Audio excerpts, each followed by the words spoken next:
Ang kalaban ng bayang ito, yung pinoproteksyonan nyo. Ang kalaban ng mga mahihirap na tao, yung nakatira na pinoproteksyonan nyo. Ang nagpapahirap sa bayang ito, ang mga politikong gahaman, politikong adik din sa pera. Duterte! Duterte! Duterte! Duterte!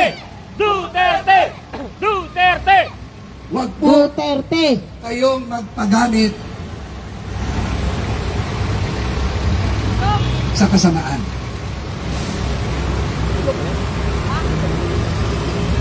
Alam ko,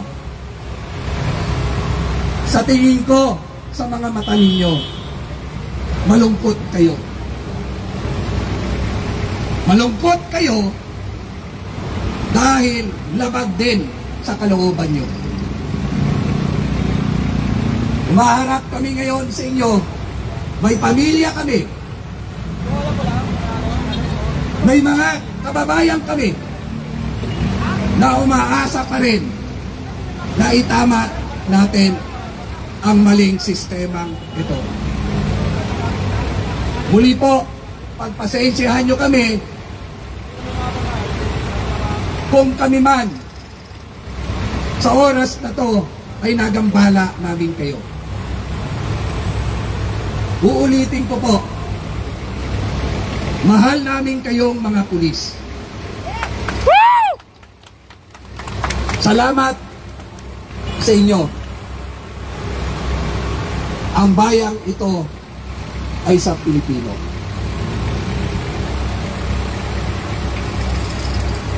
Kaya, hindi kami nawawalan ng pag-asa.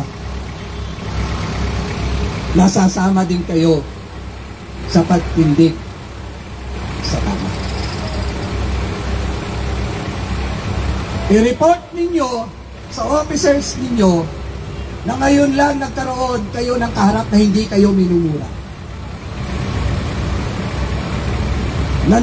Ngayon lang kayo may nakaharap na masama ang loob, pero ginagalang pa rin kayo.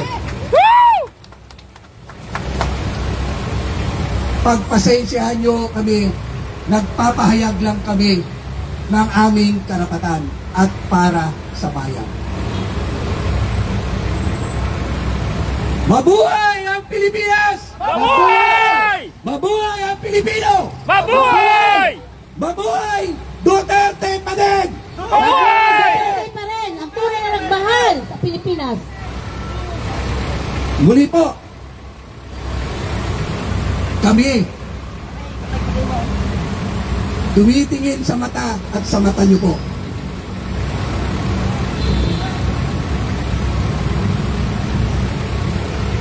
Alang-alang sa bayang ito. Alang-alang sa pamilya niyo. Alang-alang sa kapwa Pilipino natin. Salamat. Salamat sa tungkulin niyo. Nakapulis po ako. Nagpapa-implement din po ako ng batas. Itong kaharap nyo, mga volunteer po ito ng anti-crime. Force multiplier nyo po. Nagsiservisyo na walang hinahangad na kapalit, kung hindi, gampanan lang ang tungkulin sa bayan. Kaya kaibigan namin po kayo. Nandito kami, ulit-ulitin ko, para katukin ang puso mo.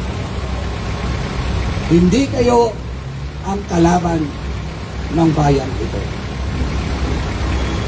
Ang kalaban ng bayang ito, yung pinoproteksyonan nyo. Ang kalaban ng mga mahihirap na tao, yung nakatira na pinoproteksyonan nyo.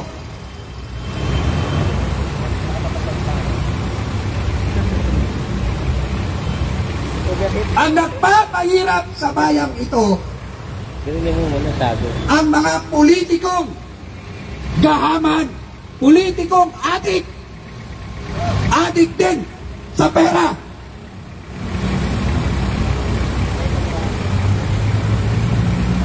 Hindi po kami magtatagal dito. Nagbigay lang po kami ng mensahe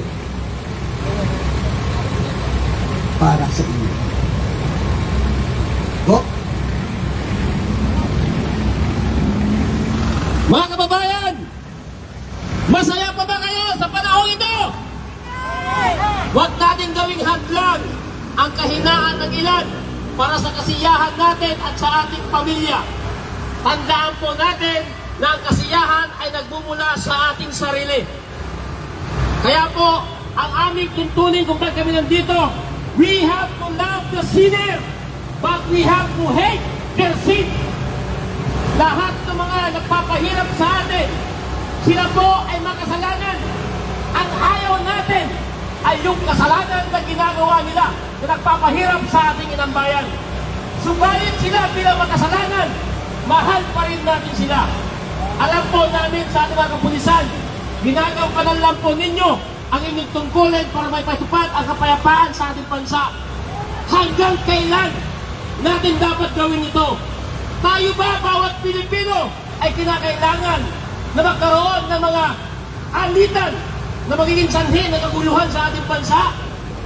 Hindi po ba kayo nahihirapan sa panahon na kung saan ang ating pamilya ay umiiyak na sa kahirapan dahil yung ilan ay nagugutom na rin?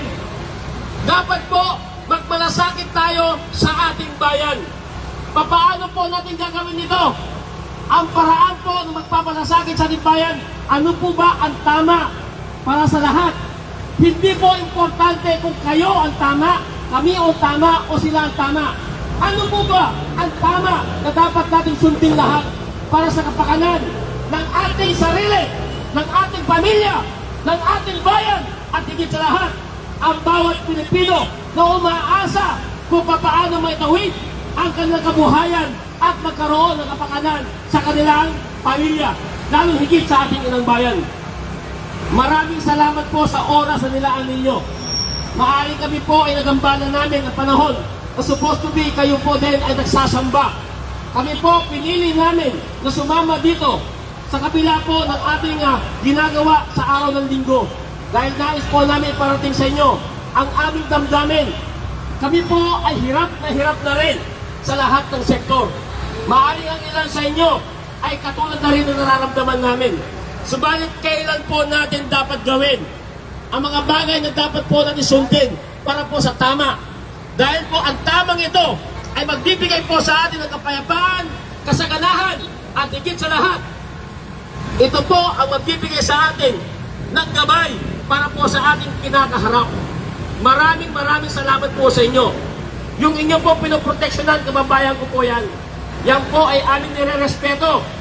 Mahal po namin siya bilang bahagi po ng aming layunin. Dahil lahat naman po tayo nagkakasala. Ang ayaw lang po namin, masyado na lang minahal ang kanilang kahinaan sa kanilang pagiging malupit sa bawat isa sa atin. Tanong natin ngayon sa ating sarili, hanggang kailan tayo dapat magtitiis? Kinakailangan po natin magkaisa sa layunin na dapat natin may patupad at tama para sa Pilipino. Dahil hindi po natin deserve na maghirap ng katulad na ngayon. Nagkakaroon po tayo ng away, gulo, at nagpapahirap sa ating lupunan. Kaya po ang hangad namin ay maramdaman po ninyo ang aming damdamin sa aming ginagawa. Kami po lahat dito ay volunteer lamang. Wala po kaming nais na magkaroon po ng kaguluhan dahil yan po ay hindi namin hangarin sa buhay. Ang gusto po namin, iparamdam namin sa inyo na kami po mismo, na private sector at naglilingkod din sa ating inang bayan, kami po ay nakikiisa. Kaya po humihiling po kami sa inyo na nawa po ay maunawaan nyo ang bawat pagkakataon na kung saan kami po ay nagpapahayag lamang ng aming damdamin. Dahil kami po ay nahihirapan na rin sa ganitong sistema ng ating gobyerno na kung saan ang inuuna ay puro sariling kapakanan. Halos lahat mawala na ang laman ng ating kayamanan sa ating bayan.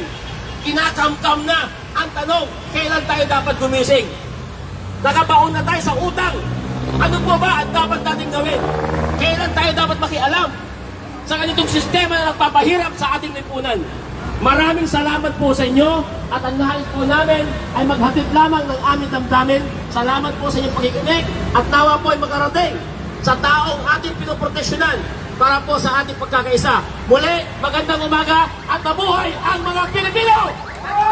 Mabuhay ang ating bansang Pilipinas! Mabuhay! Mabuhay si Tatay Digong! Mabuhay!